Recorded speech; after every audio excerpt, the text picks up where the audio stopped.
Hello and welcome everybody to another episode of Transform Your Practice, Transform Your Life. I'm a practice success coach here at a company called The Ultimate Estate Planner.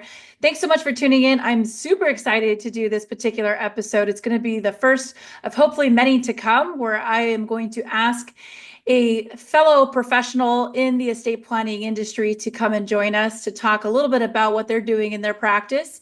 And so I'm going to go immediately into introducing our special guest, Elijah Keys. Elijah, welcome.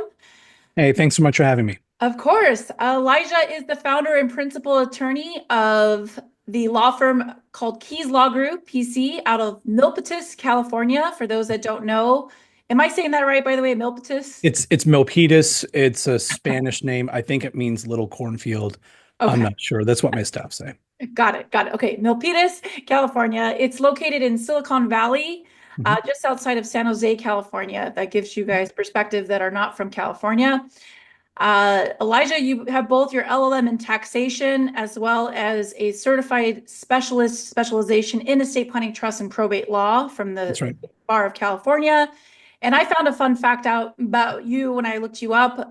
You are a former professor at Golden Gate University. I Mhm. don't know if you know that, but Phil was also an adjunct professor at Golden Gate University many, many years Okay. ago in their graduate tax degree and CFP hmm program. hmm So I was like, wow, it's kind of cool. You guys are all following the same path lines Yeah. here. And so what I want to do here, Elijah, you and I have had an opportunity to not only meet virtually, we recently met in person. You asked me to be a guest on your podcast. Mhm. Is I like to talk to attorneys because we talked a little bit about this when we last spoke, how most estate planning lawyers simply don't start in estate planning. They don't, fresh newbies out of law school, don't go, let me go find out how to start my own practice in estate planning. But there's always a really fascinating, unique story about how people end up getting into this area of law. There's usually some personal story there about what led them to getting into this area of law. And I was wondering if Mhm. you would be open to sharing how and why you got into estate planning with us. Sure. So first of all, thanks for having me Of course. on your podcast. You have a lot of really good content and good tips. Um, I'm one of the very few that actually went into estate planning very shortly after graduating. So I graduated in 2009 from law school when there were very few jobs because of the real estate crisis. And I had an offer from a real estate investment firm as an associate attorney, but that was pulled pretty quickly when they realized that their work was not going to go forward very quickly. Um, and so I scrambled to kind of get whatever positions that I could. So I took a role as an adjunct professor at the law school. I taught first year legal research and writing. I also took a position in the LL.M program, so got an LL.M in tax and found out that I really liked it. I enjoyed it a lot. I worked of counsel for a couple of different firms doing mostly real estate and some trusts. And then I got my first full-time job as an associate attorney at a very prestigious elder law and special needs trust firm in a town called Los Gatos, California. Los Gatos is in the very southern part of Silicon Valley and tends to be where all the rich people live before you get to like Santa Cruz and the beach. Awesome. And when I was in law school, I want to say 40 informational interviews in my last semester. So kind of an overachiever. I did seven different internships, and did 40 informational interviews and kept coming back to the trust and estates people. And what I discovered, the reason why I stayed in this field was because I had a background in it. So I have a background in coaching and mentorship and counseling. And in my own family, there have been a lot of mental health issues. And so helping people in the community that have disabilities, mental health, elder, actually, I had a lot of just personal experience to lend to that. And I understood how to deal with those specific situations. So, example today, I have a client who is blind, and the way that she approaches the world is different from most other people. Right. And so the way that I have to speak to her is different from most other people. Earlier today, I was at a nursing home where a gentleman has capacity, but he's a little bit slower. And so we have to not deal with him. We have to approach him, discuss things, and consult with him in a different way than you would with another person. And so I have some background in that. So I stayed in it just because I thought that I could lend a lot of value. It's interesting, and I feel personally that it's a good fit for me. That's awesome. You mean that estate planning is not just a stack of documents, you guys just plug names in? For some people, it is. That's true. Frankly, it is for people who have an actually simple scenario. What I hear quite often is clients come, or friends or family or whoever it is comes and they say, Elijah, but I have a simple scenario. In my mind, I believe what they mean by simple is I have a clear understanding of the things that I own, and I have a clear understanding of the vision that I have of who will eventually receive them. And that is not necessarily simple. That means you have a clear vision. And I understand you have a clear vision. Simple means that the number of documents, the length of the documents, the complexity of the documents, and the types of decisions that you have to make your vision a reality is actually fairly limited in scope. So I want to describe a difference for your listeners if they're not attorneys. There's a difference between simple and scope. Okay. Simple is a vision. You have a vision for what you want. Scope means how much work do I have to do? How complex is the work to make your vision become a reality? And they simply are not the same thing.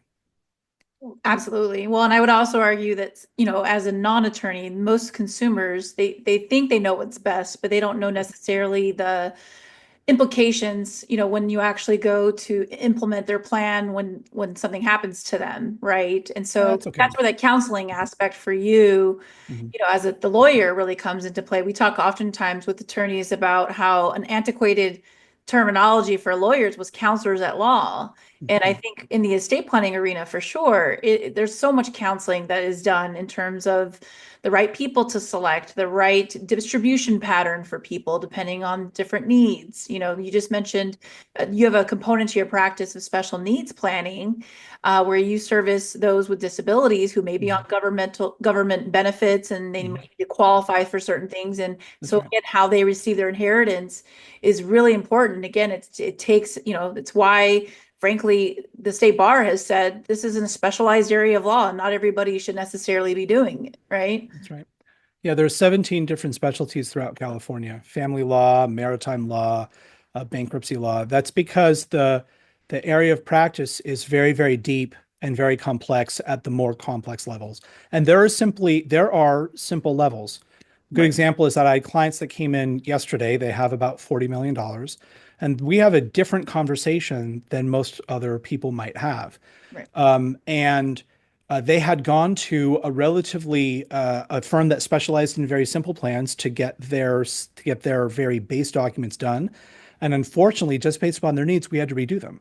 And that's not a discredit to the firm that did fairly simple, straightforward plans. There's nothing wrong with that, but the tools that they were using were simply inadequate, and so unfortunately, we have to replace it.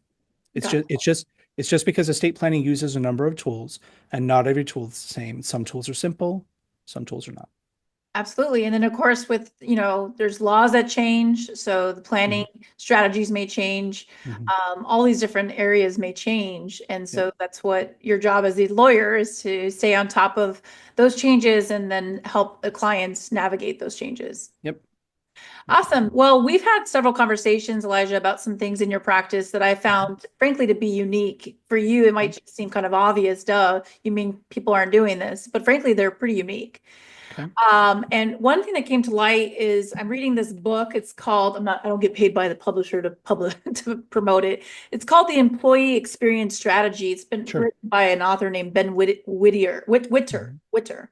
I'm reading it for my final MBA course, Okay. and it's this idea that building a strategy as a business strategy around your employees, their development, Mhm. their success in your firm, how you treat them, how you compensate them, et cetera, Mhm. is a form of a business strategy that also results in better performing businesses, better Right. business results, profits, Mhm. frankly. And so I wanted you shared a little bit with me about kind of your view of employees, your approach to employees, and also kind of a really, really, I thought it was fantastic, employee onboarding experience. Mhm. And I was wondering, again, we have listeners of all types, whether it may get to a consumer, it may get to an estate planning professional, or even just some other business owner or leader within an organization that may be Mhm. listening to the podcast. So I'd love for you to just share what you're doing in your firm and how that's impacted Sure. practice. So we use a combination of two different books for our employee experience. The first one is called The Happiness Advantage. It's written by a psychologist out of Harvard Business. Medical School, Business? Harvard something. I don't know. Harvard I don't Business know. Review? Maybe it is. Maybe it is. He did a talk on TED. So if you were to search for a happiness advantage space TED TED, I think that's a group that provides free education based upon 12-minute videos. It's a fantastic video. And what it explains in the book is very similar. The book explains that people, office workers who are happy in their environment, work 30% faster and 30% better. It says that doctors, and attorneys might be similar, doctors who are happy in their careers act 20% faster and 17% more effectively. Sales professionals who are happy in their role and are happy at the time that they meet with people are 35% more effective at closing deals.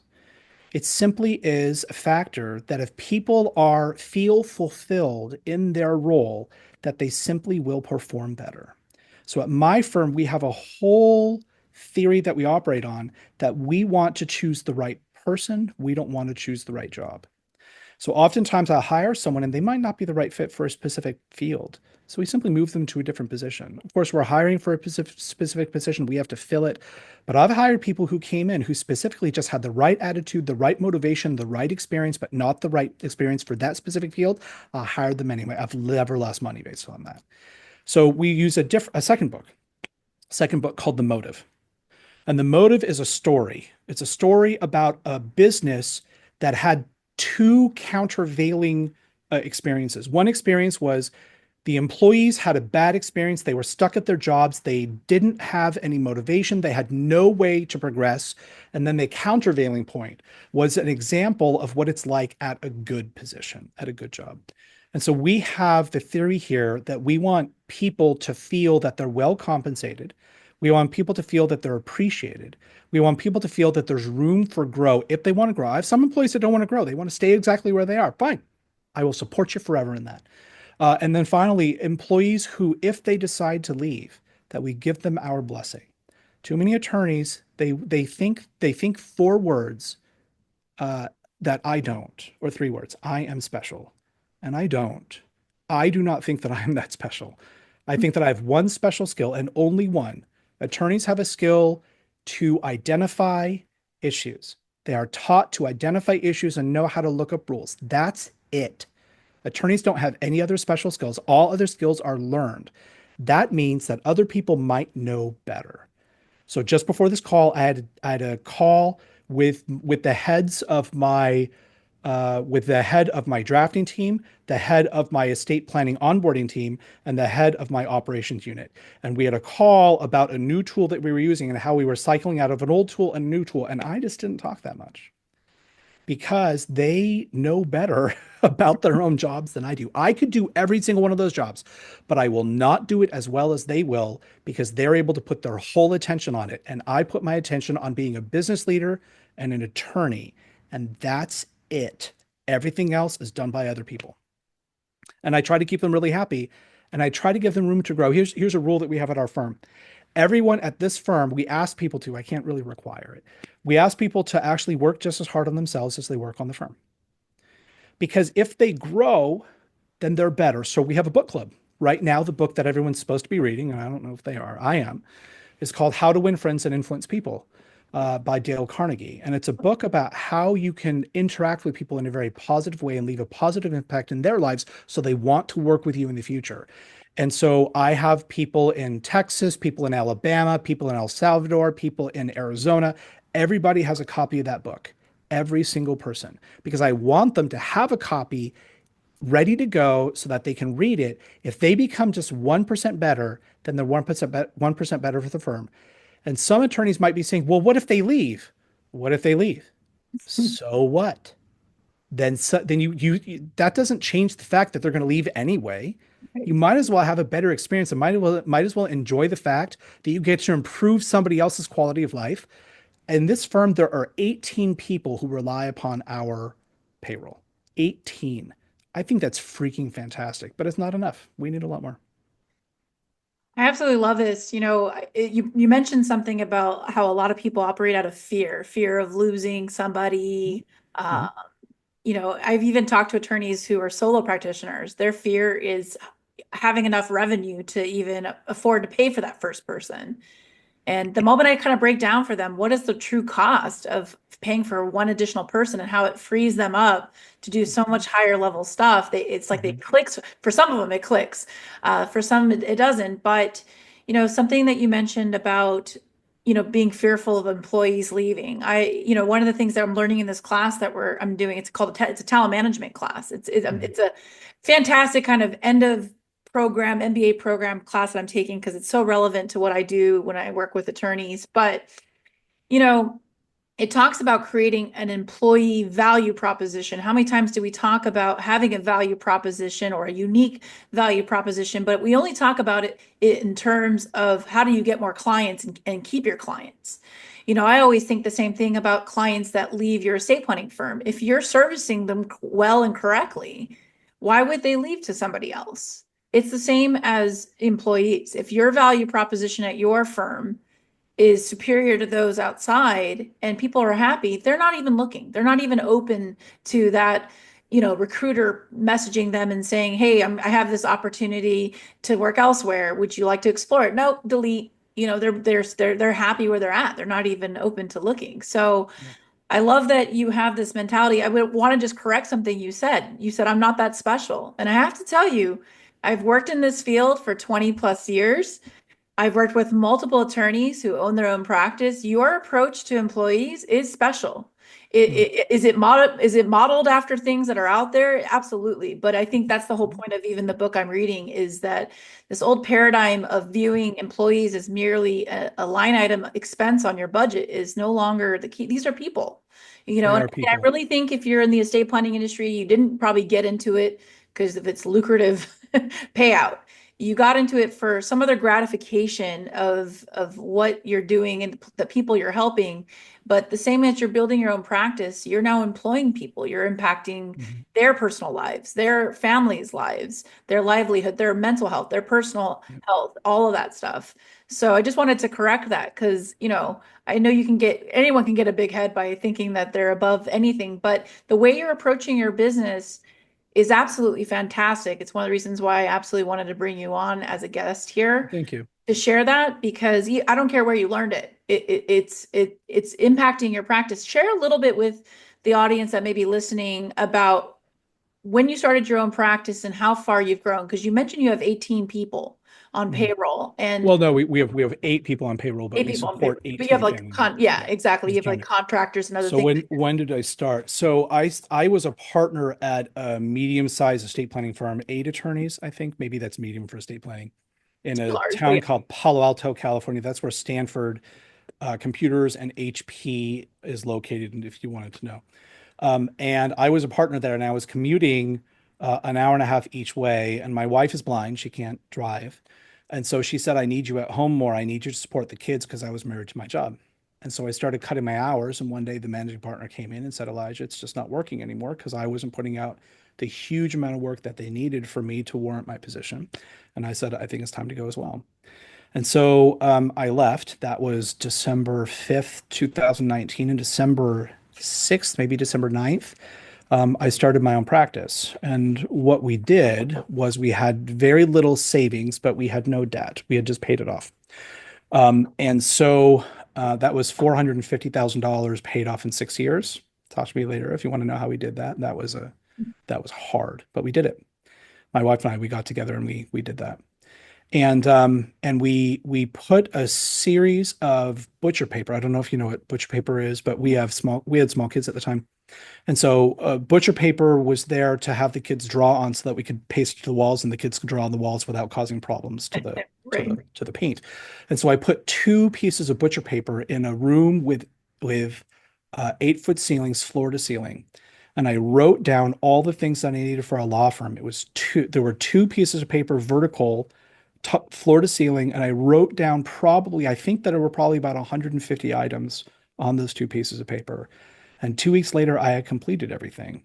And then I put up two more, but they were only halfway filled. And then I completed those as well. And that was what was needed to actually bring the firm up and running with just me as the only attorney and no staff members.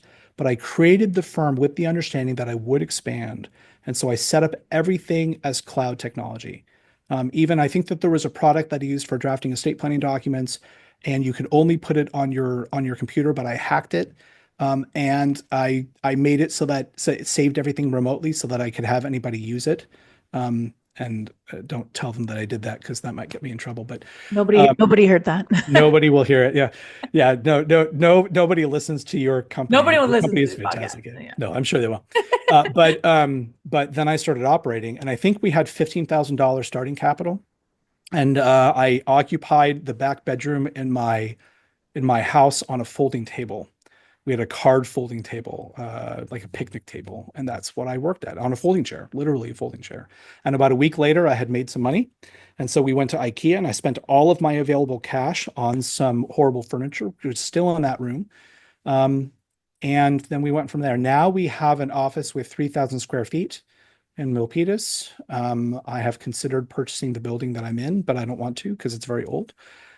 We have 5 tenants and 8 full-time equivalent employees in 4 states and 2 countries. What an amazing growth story. Sometimes it's easy to see people in their success era, right? Their growth era. Yeah. And just think, man, they're so lucky, or somehow just like you're playing lottery cards, tickets, and you're just not, and you're not, you made out a plan with very clear intention, and you put it to action, which is huge, because a lot of people that may be listening, maybe associates that have been dreaming about having their own practice and having some flexibility as a business owner. Some business owners that may be listening are wondering, how do they rub, two pennies together to make this work? And it's just being very clear about what you want to build for yourself and having that clear plan of action and then putting it into action, which is huge. Talk to me a little bit about marketing, like because marketing becomes obviously a big topic for estate planning attorneys. Yep. In terms of how are they generating business, getting more clients. Talk to me a little bit about some of your marketing strategies that have worked well to grow your firm. So when we first started, my marketing effort was purely confirmation bias.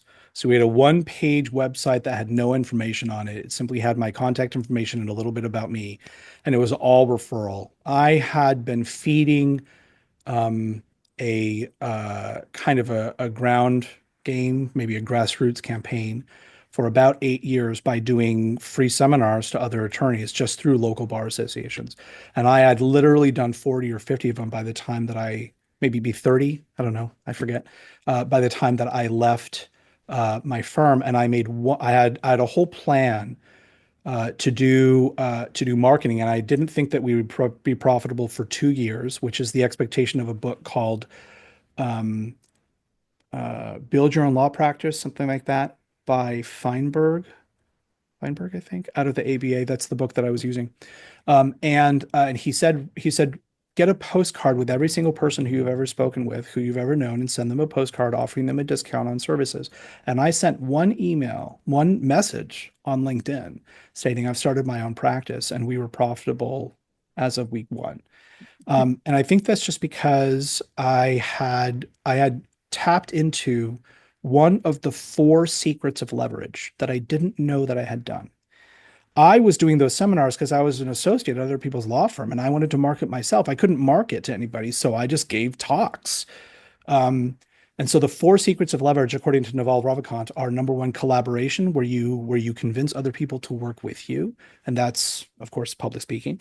Number 2 is code. If you can write your own code and sell it, then you can sell it 1,000 times. I would view licensing very similarly, where you get to license a piece of software and then you get to utilize it in your company. Another one is content. Right now, my firm, we're investing very heavily into that, where we have almost 100 YouTube videos, and we're investing very heavily into frequently asked questions so that we can utilize those for our clients.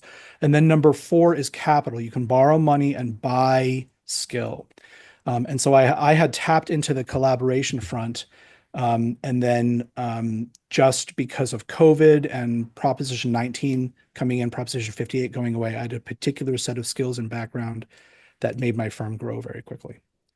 That's What I wanted to back up here and go back to a statement that you made about a plan regarding your employees. Now, we have business coaches. I have a business coach, a relationship coach, and a personal coach when it comes to business. Because I don't view myself as very special, although you do. I don't. And so I need a lot of help.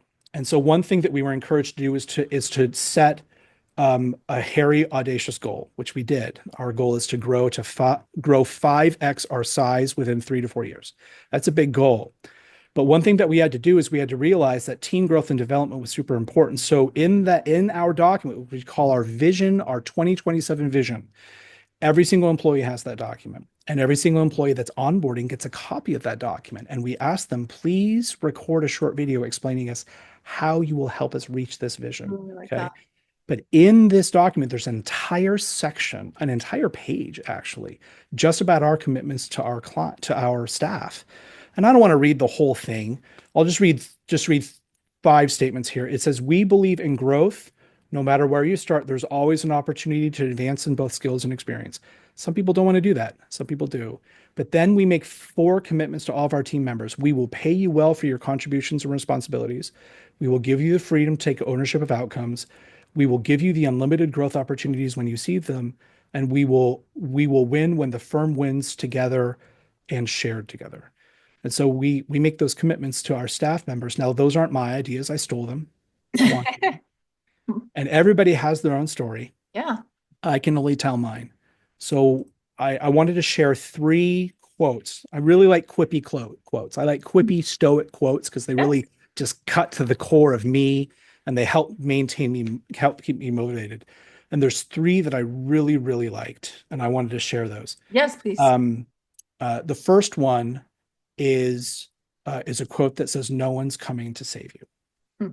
And I remember reading that when I was having a super bad day Hmm. at my own firm and everything was going wrong. And I thought, well, whatever. And then I read, "No one's coming to save you." I love And my answer was, then I have to do it. So screw feelings, it. just act. And the second one that I really liked was, be your own hero, be the hero of your own story. Think about if you are in the dregs of this horrible situation. If you are, at least for me, I think about this for me, and I can't think about for anybody else. I can only tell my story. But for me, if I'm in an absolutely horrible situation, and there are certainly bad days, today was not a great day, but that's okay. Because I think in the future, what story am I going to be able to tell? Not to brag, but just to say, look, I came through this and you Right. can too. Yeah. Um, and then the final one escapes me, and I'm sure it'll come to me after our discussion today. Of There course. was a third one that was really important to me. I think it is um, um, there's a one there's a lot of different business leaders who I listen to. And when people say, well, I read books, I listen to podcasts and I listen to audiobooks and I watch podcasts and I listen to inspirational videos. And one person said something absolutely fantastically that really, really stuck with me. He said that success is the only way to, I'm sorry, he was talking about someone that resented another person. I generally don't have that problem. But he was saying something that really impacted me because it impacted my kids. And he said that success is the ultimate revenge. If someone talks badly about you, I don't think that many people on this podcast will have that issue. But if you have any sort of bad feelings whatsoever, let it go and just go be a raging success. And what I have found is that people at the top levels of any industry do their absolute best to help each other. They are kind, they are generous, they are encouraging, they will pat you on the back and send you out to win, and they are rooting for you. And if you can't find a group based upon your current group of colleagues, then you need a different group of colleagues. Mm. You need a group that wants you to win, and you can want them to win too. And I'll tell you that I buy access to that group, and it is worth every single penny. I really love those quotes, and I love your thought process around them.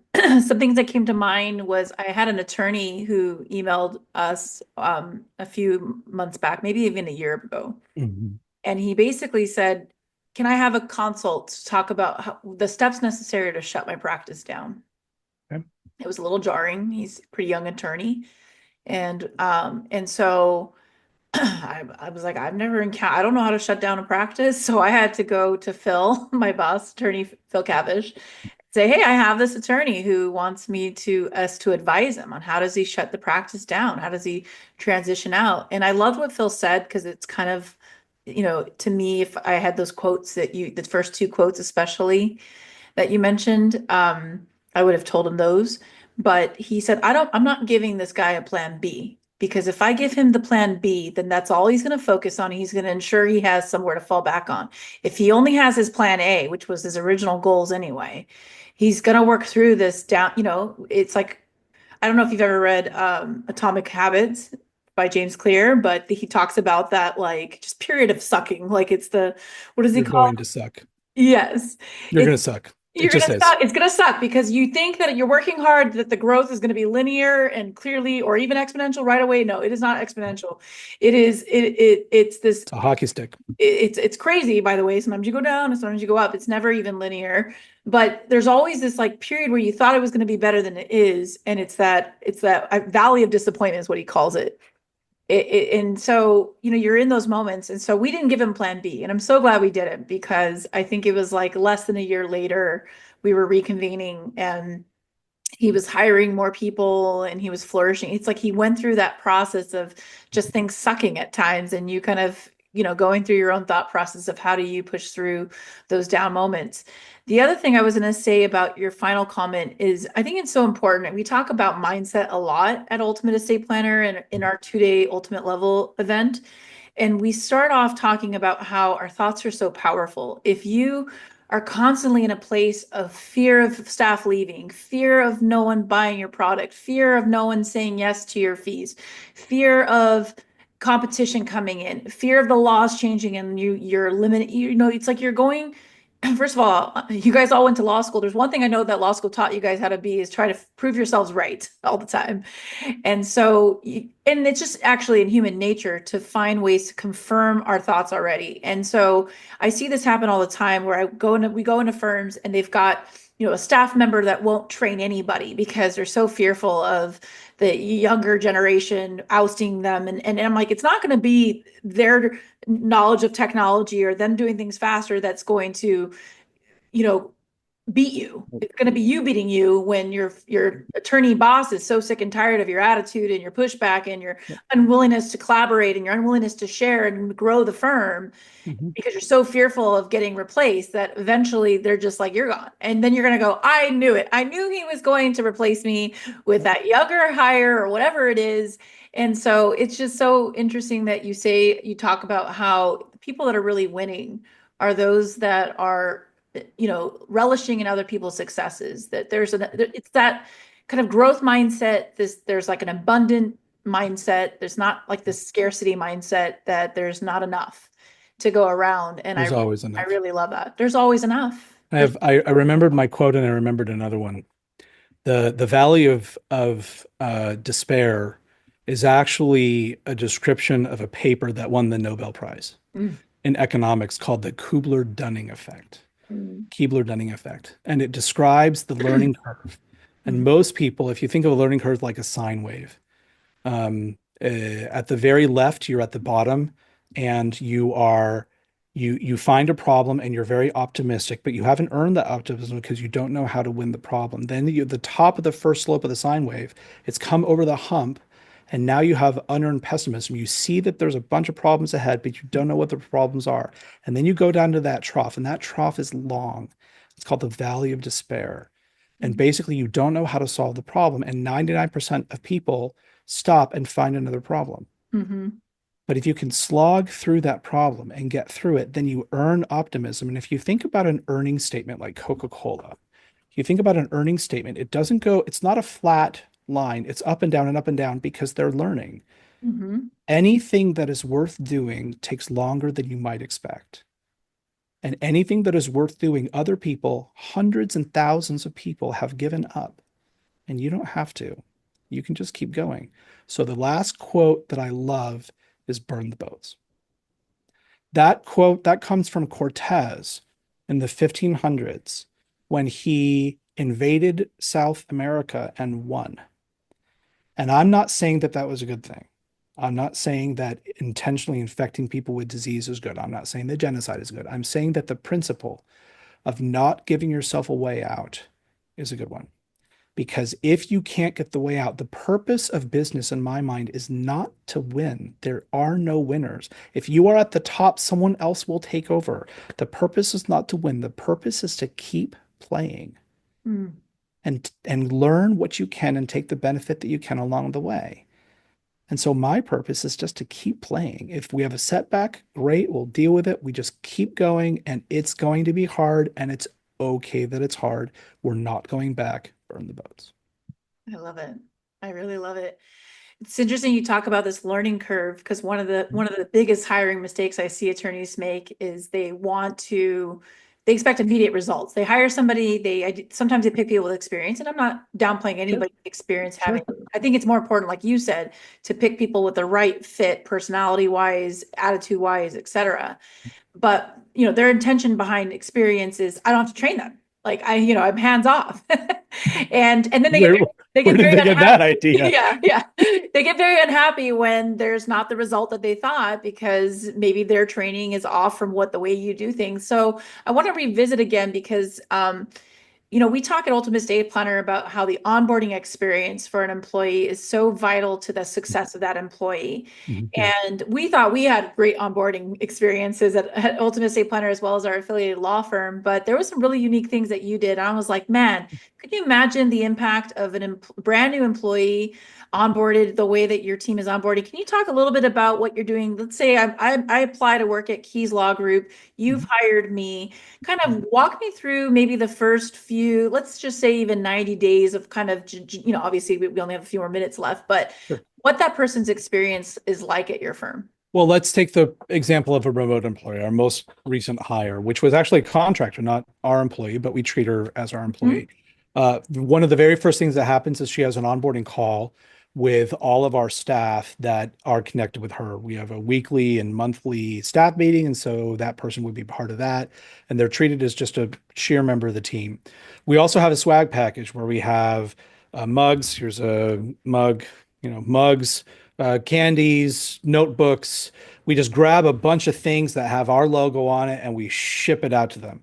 We even did this to somebody in El Salvador where we just sent a swag package. So the reason why we do that is we want someone to feel like a member of the team. Now, if they're a contractor and they can be replaced by another party, fine.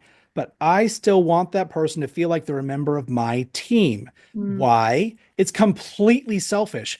I want that person to work hard for me, not for their employer. I want them to work hard for me. How do I do that? Do I threaten them? No, because threats mean that somebody performs 35% lower. That would be stupid. I'm not going to do that. Instead, I'm simply going to try to motivate them positively by making them feel like they're a part of a whole. Now, that's manipulation, sure, but it also makes me feel good that other people feel good about working for me, right? When we had our first meeting with our newest employee who's a paralegal. Um, she wrote to her employer a 3 paragraph email bragging about the fact that she got to work for our firm. Now, this why she did that. I know why. Why she did that is she wanted to stay at our firm. She didn't want to be reassigned. She was begging, please let me stay here. Don't put me somewhere else because we aren't in control of whether she stays. She's not my employee. She's a contractor. She was begging, please let me stay there. I've never worked for another firm that was so forward looking, a firm that was so committed, a firm that was so devoted. I've never seen this before. And she's been a paralegal for 25 years. That meant a lot to me. I That's put that out on powerful. LinkedIn as just basically saying, hey, look, this is our firm culture. This is what we do. And So and powerful. and I'm not gonna toot my own horn and say, hey, look, this is what we do on a video. But I am gonna say that I feel it's super important to treat the A players well, because an A player can get a job anywhere. Hmm. An A paralegal can get a job anywhere. An A attorney can get a job anywhere. An A assistant can get a job anywhere. An A marketing person can get a job anywhere. But I want them to be here, which Mhm. means that I have to treat them like an A player. I really love that. Again, going back to this is like a plug for Pepperdine Graziadio Business School. Sure. Um, but going back to this class that I'm in, we talk about how it's why creating a culture where people feel like they belong Mhm, is so powerful. mhm. I know that in the news, we're not going to certainly get into the depths of this conversation, but there's a lot of pushback and conversation around DEI policies and the concept of DEI. But really DEI was intended to do just that. It was to give people, hey, I look at this firm and I see myself being here. I see myself being a part of the herd. I see Mhm. myself as being part of this family. I mean, fundamentally, especially, in office workers, these are the people you're around more than you're around your own family that you That's gave right. birth to and you're married to and things like Mhm. that. So Yep. you want to be around people that you want to go to work to. I love what you said about really, emphasizing to your own employees about taking care of themselves Mhm. because that's part of their happiness, right? And that's a part you can't necessarily control. You can guide them to and say, well, hey, outside of the office, please take care of yourself and do what you need to do. But, it kind of brings me full circle to something I share about, when I first started working for Phil right out of college. I didn't have a family. I wasn't married. I don't have kids. I put my work email on my phone. I had so many tasks to do. Came in on Saturdays.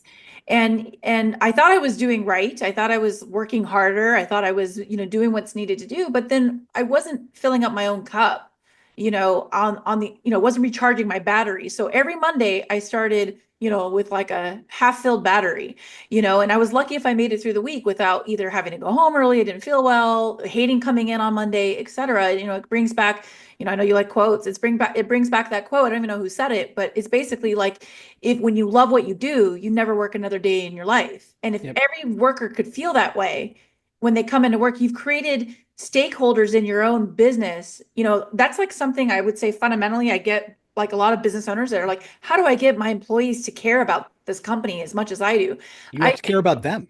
Yeah, you got to care about them and you create an environment around this is my job. This is my company. And when you create that level of empowerment and that level of belonging into an organization, you begin to create that level of care because they feel there's mutual respect, mutual care, and they want this companies to succeed as much as they do, the same way the company wants the employees to succeed as much as the company does. So it's a give and take, and I really love your perspective on that. I think it's very powerful for those that are listening.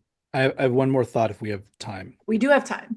Um, there was a quote that I heard from a business leader who said that in order to win in any field, you must be willing to do more than what all the competition will do. And I am not. Hmm. I'm not willing to do more than what all competition would do. And the reason why I know that I'm not is because there are some people who value their business more than anything else, and I do not.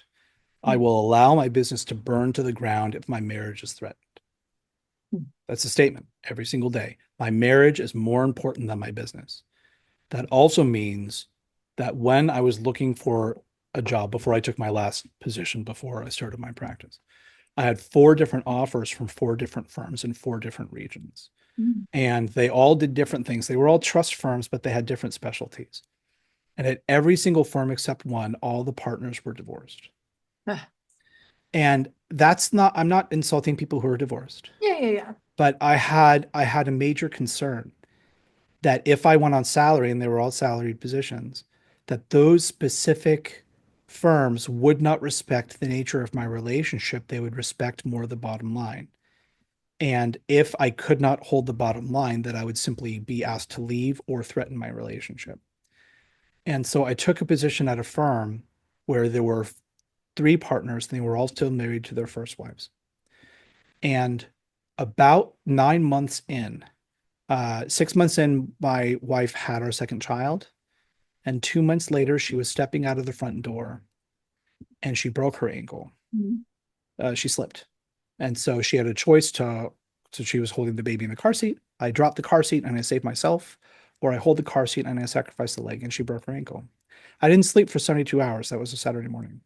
I went into work on Tuesday morning and walked in the office manager's office and said, my wife broke her ankle. I haven't slept for 72 hours.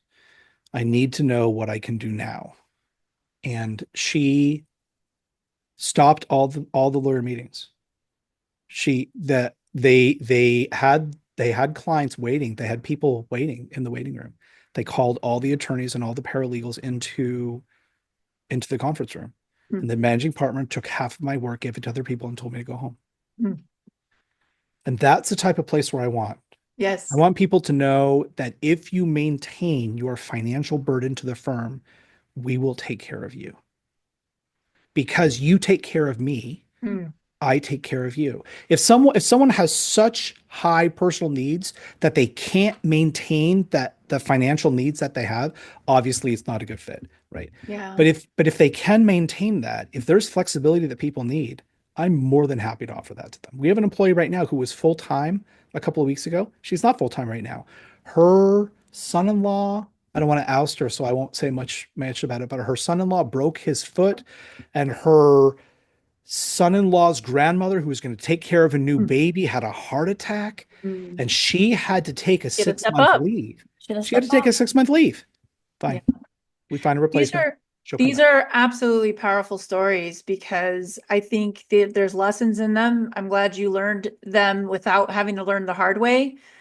For those that have, you know, attended our 2-day event, one things again I talked about, like sometimes we see success stories and practices and we immediately jump to conclusions about what that all means. And sometimes they come off of really low times. And our attorney boss, Phil Cavish, he shares his story about he was in, his dad was a judge, I believe. So, he was kind of bred to be a lawyer from probably a young start. And, he gave his entire life to his work for so many years, and that did cost him, some relationships. And so he shares that because he was down and out, and he really kind of rose from the ashes story. And it's possible, so I bring it back kind of full circle to you sharing about how there's times where it's going to suck and it's not going to be all roses and Yep. butterflies and greatness, and it's figuring out how do you navigate through that while still taking care of yourself, still taking care of those that you care about, Yep. which includes both personal and professional relationships. I Right. think something you said about how you started your firm and how your seminars that you did to the professional community, Mhm. you created you positioned yourself as an expert to them in this area, and you created relationships with those people, whether it was directly through the talk or the networking that usually happens afterwards, Yep. chatting with people, which made them happy to help you Mhm. and happy to support you when you started your own firm. That's right. It goes a long way. So I think these are absolutely fantastic stories. I want to close today in our time today, Elijah, with this question for you. If you could give one tip or piece of advice to any fellow estate planning attorney business owner that might be listening on how to be a better leader, what would you share with them today? At what stage? At any point, I guess, you're kind of still in your growth stage, but just through your taking on your own practice or starting your own practice, having had experience, been an associate, maybe not happy, going to start your own practice, or where you're at today, leading a team, whichever one you think would be the most impactful for an estate planning attorney business owner listening on where and how they could become better leaders. Better leader. Understand that the leader is not liked. You don't need to be liked. You need to be effective. And it's okay that everybody's mad at you. What's most important is you're acting in the best interest of the company and people around you. And so, from my perspective, to be a leader means to be a target. And that also means to lead the way with boldness, with directness, with candor, and with care. And so if you can do that, my mantra is never leave anyone behind. I never leave people behind. I always give them a chance to catch up, always give them a chance to come forward, and make sure that I'm trying to take care of those around me as I'm pushing the ball forward. Because although I'm a target, I am also the leader. The leader means that I get the benefit, I also get the crap, and that's okay. Some very powerful advice for those listeners today from attorney Elijah Keys. Elijah, thank you so much for taking the time out of your busy schedule to be here today. For those that may want to reach you, is there any best way for them to do that?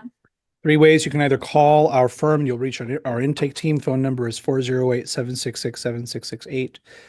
You can email our firm again to our intake team, info@keyslawgroup.com, or you can send us a message on our website or on social media that goes directly to our intake CRM, our client relationship manager. One thing to know is that if attorneys are calling and they're asking for information, I don't do that for free. I make sure that I take care of my people and my clients first. So if attorneys want to reach me, you can reach me after hours, contact my staff, they'll give you my cell phone number. If that doesn't work for you, I'm really sorry. Go take your own business. Sounds great. Well, thanks everybody for taking the time out of your busy day to tune in to another episode of Transform Your Practice, Transform Your Life. Thank you so much again, Elijah. And we will look forward to continuing to bring forward leaders in this industry to share more wealth of knowledge with all of you. Thank you so much. Take care. Thanks. Bye.